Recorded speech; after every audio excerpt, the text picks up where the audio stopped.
అందరికీ నమస్కారం. నవవసంతం 3 తెలుగు వాచకం 8వ తరగతి ప్రథమ భాష తెలుగు పుస్తకంలో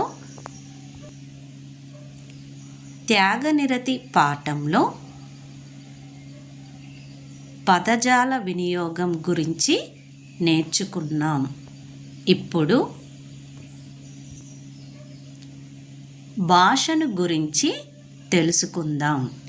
ఈ భాషను గురించి తెలుసుకుందాం 8వ తరగతి విద్యార్థులకు టెట్ డిఎస్సి ప్రిపేర్ అవుతున్న వాళ్ళకి చాలా ఉపయోగపడుతుంది. మరి భాషను గురించి తెలుసుకుందామా?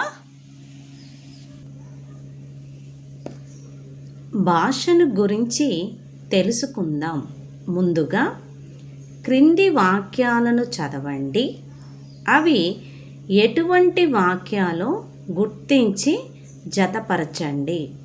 క్రింది వాక్యాలను చదవండి.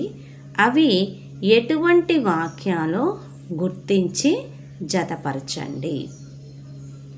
ఉదాహరణకి లోపలికి రావచ్చు. లోపలికి రావచ్చు. ఇది ఏ వాక్యము? అనుమధ్యార్థక వాక్యం. ఆ వాక్యం చూస్తే దయచేసి వినండి. దయచేసి దయచేసి వినండి. దయచేసి వినండి. దయా ప్రార్థనార్థక వాక్యం. ప్రార్థనార్థక వాక్యం. దయచేసి వినండి ప్రార్థనార్థక వాక్యం. అంటే దయచేసి వినండి జతపరచటానికి సరి అయిన వాక్యం ఏంటి?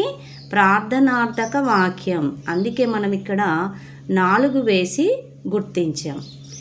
రమ చక్కగా రాయగలదు. రమ చక్కగా రాయగలదు. రాయగలదు సామర్థ్యార్థక వాక్యం.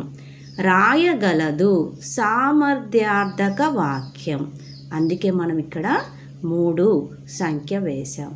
రమ చక్కగా రాయగలదు సామర్థ్యార్థక వాక్యం. ఆహా ఎంత బాగుందో. ఆహా ఎంత బాగుందో ఆశ్చర్యార్థక వాక్యం. ఎంత బాగుందో ఆశ్చర్యాన్ని కలిగిస్తుంది కదా, కాబట్టి ఇది ఆశ్చర్యార్థక వాక్యం. అల్లరి చెయ్యవద్దు. చెయ్యవద్దు అల్లరి చెయ్యవద్దు. చెయ్యవద్దు నిషేధార్థక వాక్యం. నిషేధార్థక వాక్యం. అందుకే మనం ఇక్కడ 5 సంఖ్య వేశాం. గిరి ఎక్కడున్నావు? Question mark. ఎక్కడున్నావు ప్రశ్నార్థక వాక్యం. గిరి ఎక్కడున్నావు ప్రశ్నార్థక వాక్యం. అందుకే 2 ఇక్కడ వేసాం. 2 సంఖ్య. ఇక్కడ వాక్యాలను చూసుకుంటే ఆశ్చర్యార్థక వాక్యం, ప్రశ్నార్థక వాక్యం, సామర్థ్యార్థక వాక్యం, ప్రార్థనార్థక వాక్యం, నిషేధార్థక వాక్యం. ఏ వాక్యాలు సరిగ్గా ఉన్నాయో లేదో చూసి జతపరచమన్నాడు. దయచేసి వినండి. రమ చక్కగా రాయగలదు. ఆహా ఎంత బాగుందో. అల్లరి చేయవద్దు. గిరి ఎక్కడున్నావు. మళ్ళొకసారి వీటి సరి అయిన వాక్యాలు జత చేసి చూపిస్తాను.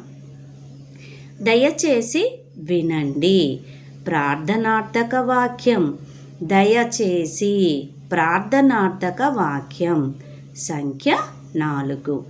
రమ చక్కగా రాయగలదు. చక్కగా రాయగలదు సామర్థ్యార్థక వాక్యం. 3 సంఖ్య ఇక్కడ వేసి జత చేశాం. ఆహా ఎంత బాగుందో. బాగుందో ఆశ్చర్యార్థక వాక్యం. 1 సంఖ్య వేసి జతపరచాం. అల్లరి చెయ్యవద్దు. అల్లరి చెయ్యవద్దు నిషేధార్థక వాక్యం. గిరి ఎక్కడున్నావు ప్రశ్నార్థక వాక్యం. ఈ విధంగా ఈ వాక్యాలను జత చేసి నేర్చుకోవాలి. ధన్యవాదాలు పిల్లలు.